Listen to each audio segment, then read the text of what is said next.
You are watching Daughters of the King, a ministry designed to uplift and encourage women of all colors and ages through everyday struggles of life. Many of us women have been beat down in the waves of life, and our goal is to help you come to the knowledge that you are loved by God.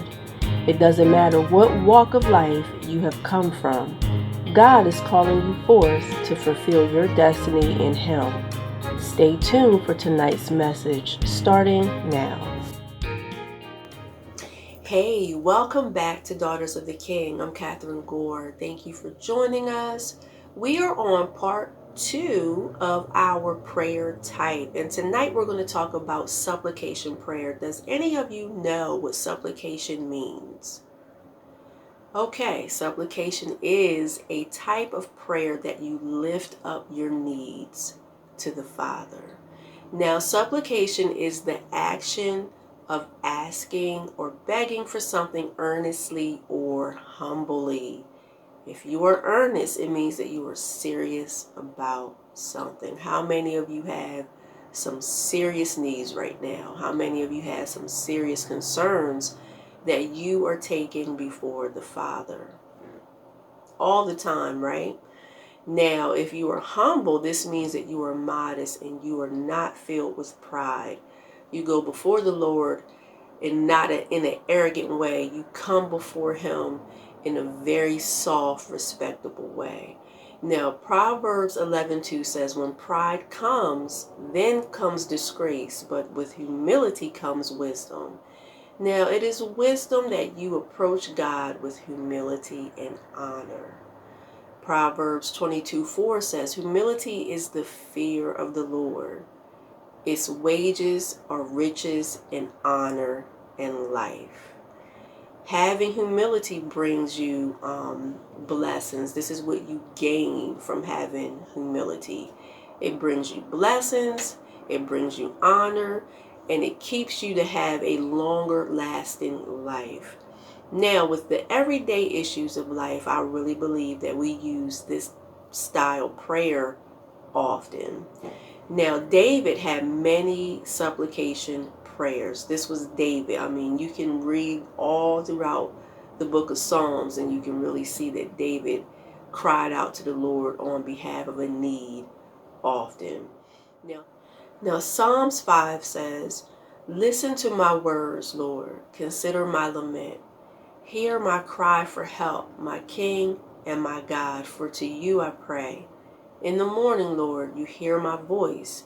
In the morning I lay my request before you, and I wait expectantly. David knows that God is going to come on his behalf. I remember having a season in my life many years ago where every single one of my bills were behind. I had unexpected, strange events take place where my money was just being lost. I mean, when I say lost, I mean it was repair of a car. You know, it was the sink was breaking, and I had to pay for repairs for the sinks, and you know, it was just crazy, crazy, crazy.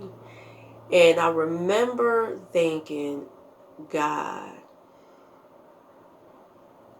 you see the electric bill, you see the rent, you see the car insurance, you see that we need food, you see that I need gas. Like, I had nothing left. And I remember just privately just talking to God, and I said, I can't do anything else.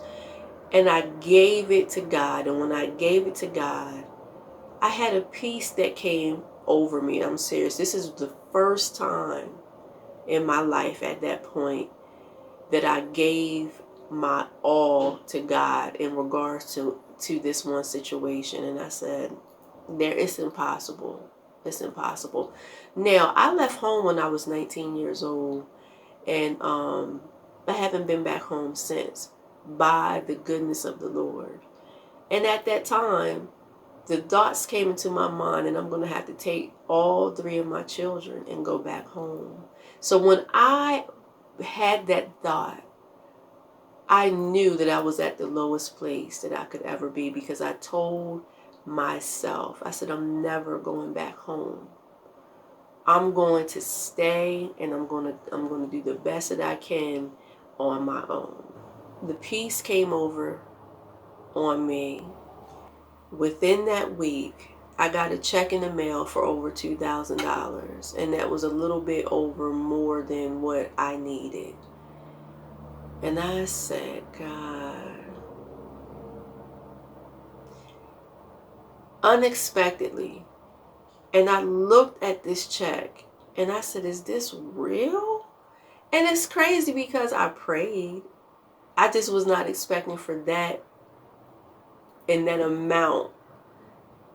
I just didn't know. I didn't know what God was going to do, but he was there. And I tell you, this is the kind of God that we serve.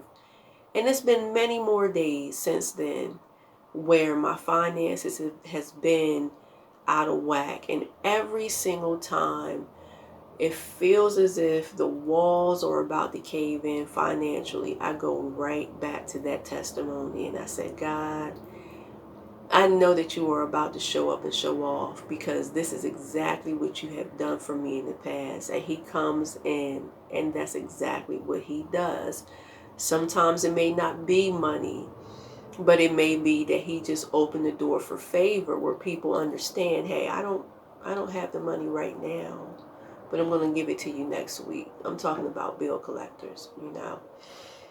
And I mean, the favor of God, the blessing of God, the way that God works miracles, because that was a miracle back then when I got that check. And I'm telling you, that experience, that testimony is ingrained in my spirit. So this is just a testimony on my behalf of what God has done through supplication prayer. Now, Hannah in the Bible, she is also a good example of what supplication prayer looks like as well. I don't know if you know the story, but Hannah was married to Elkanah, and Elkanah was also married to Peninnah. And Peninnah had children, and Hannah did not. So Peninnah would always provoke her. She would always taunt her when they would have to go up to the house of the Lord for a sacrifice. And Hannah was just so grieved one year. She was eating and she just stood up and she walked out and she went before the Lord. And this is what she said. Once when they had finished eating and drinking in Shiloh, Hannah stood up. Now Eli, the priest, was sitting on his chair by the doorpost of the Lord's house. In her deep anguish, Hannah prayed to the Lord, weeping bitterly. And she made a vow saying, Lord Almighty, if you would only look on your servant's misery and remember me, and not forget your servant, but give her a son, then I will give him to the Lord for all the days of his life, and no razor will ever be used on his head. As she kept on praying to the Lord, Eli observed her mouth.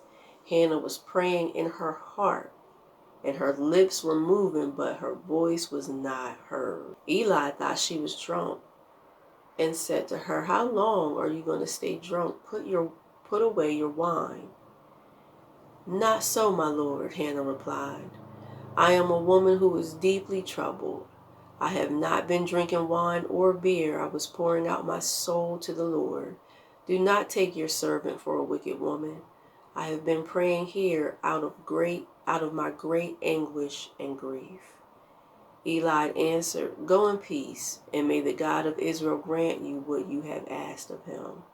She said, may your servant find favor in your eyes. Then she went her way and ate something, and her face was no longer downcast. Early that next morning they arose and worshipped before the Lord, and then went back to their home at Ramah. Elkanah made love to his wife Hannah, and the Lord remembered her. So in the course of time, Hannah became pregnant and gave birth to a son. She named him Samuel, saying, because I asked the Lord for him.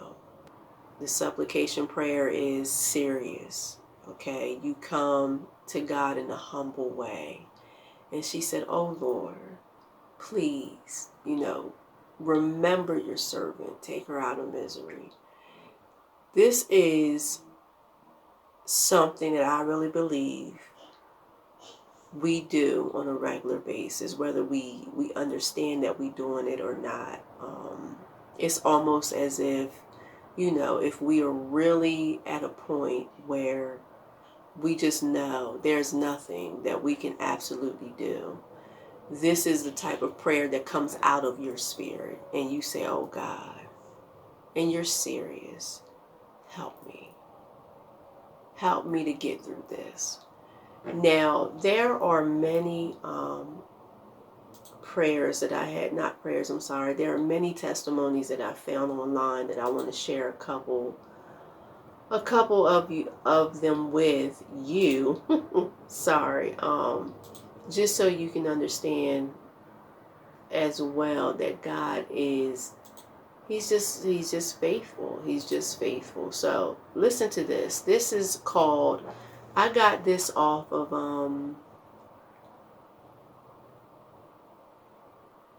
it looks like a website called Sherry Gamble, and it's titled "All These Things, Testimonies of God's Provision."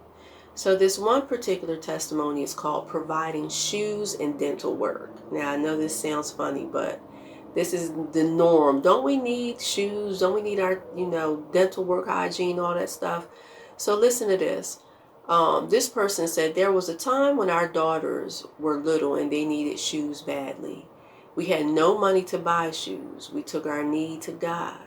See, we took our need to God and Him only. That means they didn't tell nobody else about what their need was. They only took it to the Lord.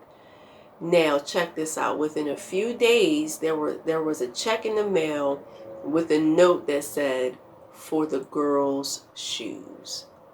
Another time, my husband needed dental work done, and he had not been to the dentist since before we had gotten married. His family dentist was about an hour away at that time. He needed to have 2 teeth pulled by an oral surgeon. Again, no money to pay. On the way home, both of us were praying about it. He took the babysitter home, and when he came back to the house, I was sitting at the kitchen table crying. A letter had been in the mail with a check from friends who felt God impressed them to send us this money. It was enough to pay for the oral surgeon, the dentist, the gas for 2 trips back and forth, the hour's distance. This is real. This is really how God does. This next one is called "Providing Unexpectedly." God has provided for us in some dramatic ways. Once He healed a hole in our water holding tank for our well. Water was shooting through the hole onto the wall. When we went to access what needed to be done the next morning, the hole was gone. Our vehicle died and we had no funds to replace it, and a couple had God lay on their hearts to give us a nice vehicle that lasted us for at least 5 years. Probably the thing that spoke to us the most about how much God cares about the littlest details is when my hubby was out of work and we were beyond broke. Beyond broke. I decided we needed a little cheer in our day, and I decided to splurge and bake a cake from what we had left and use that last of our cocoa and flour in the process. I had also put out our last bar of soap that morning and put the last roll of toilet paper on the spool. After we ate dinner and cake, we went to Wednesday night church. We had only enough gas to get to church, but not home. I'm telling you, I remember those days too. We knew we needed to go. We both were teaching classes that night, and I had to leave worship practice, and the boys had rangers. After church was over, a lady came up to me and said, "Do you have enough gas to get home?" Only God. Then another lady came up to me and said, "I need you to stop by my house on your way home from church tonight." We did. She met me at the door and said, "I felt I needed to do this, but I've never had anything quite like this happen.